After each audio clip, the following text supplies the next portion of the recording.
reptilien izy ireo satria tsy ran'olombelona intsony no mikorina ao aminy fa raha mangatsiaka toy ny ranom-bibilava. Ianao mpiaino, tokony anome valiny maika andreto fanontaniana ireto ianao. Tsy valiteny ho ahy, tsy valiteny ho an'olo-kafa, fa ho anao irery ihany. Iza moa no nanendry an'ireo vazaha tandrefana miseho fianakaviam-be-raisam-pirenena ho zandary mpandamina an'izao tontolo izao? Ary iza no hidarika bomba azy ireo no ny fandripam-bahoaka nataony tany Iraka, tany Afghanistan, tany Libia, tany Yougoslavie? Raha marina fa mpiaro ny vahoaka madinika aripaky ny mpitondra jadona koa izy ireo, nahoana moa tsy daroan'ny bomba koa i Rosia izay mandripaka ny vahoaka tsetsaine? Ka inary no atao? Efa nolazaiko matetika izany, fa averiko indray. Rovitina ny tondro zotra dia mitady fihavanana amin'Andriamanitra ny malagasy rehetra manomboka amin'ny mpitondra. Izany no nantsoiko hoe tolotra ara-panahy vaovao ho tariany vondro ny mpanompon'Andriamanitra manana an Jesosy sy nandohalika teo anatrehany bala.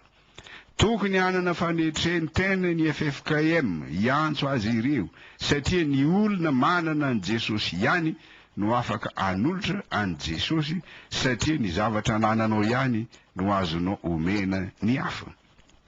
Lazaiko eto matetika fa loza hatrany no vokatra ateraky ny tondrozotra na taiza toerana nampiarana azy. Eto Madagasikara soa ihany fa efa maty ny tondrozotra, kanefa mbola tiany fianakaviam-be-raisam-pirenena atsangana amin'ny maty any amin'ny alalan'ny SNDR, Stratégie nationale de relance du développement, tondrozotra raha toe-karena vaovao solony mapy. Tokony amoaka filazana manjo tahaka izao ireo zanaky ny tondrozotra. Amina alahelo lehibe no ilazanay amin'ny vahoaka malagasy noho ny fihavanana, fa nantsoiny satana no dia any aminy ny tondrozotra malalanay. Ny razana dia andrasana ao ambasovony Sadek ny vandry, tsy misy fiaretan-tory. Ho an'izay tia aneo ny fiaraha-miory, azo aterina amin'ny filohan'ny CSC mpanara-maso ny fampiarana azy, na amin'ny filohan'ny FFM ny fehezam-boninkazo sy ny vola fao-dranomaso ho an'ny velona. Ny fandevenana ny tondrozotra dia ataony Maputo amin'ny fotoana ho lazaina amin'ny manaraka. Hoy ireo zanany ny mpanosony azy, ny sisa tavela amin'ny gouvernemanta iram-tantana, ny mpikambana CST, CCT, ny CNT sy ny CES.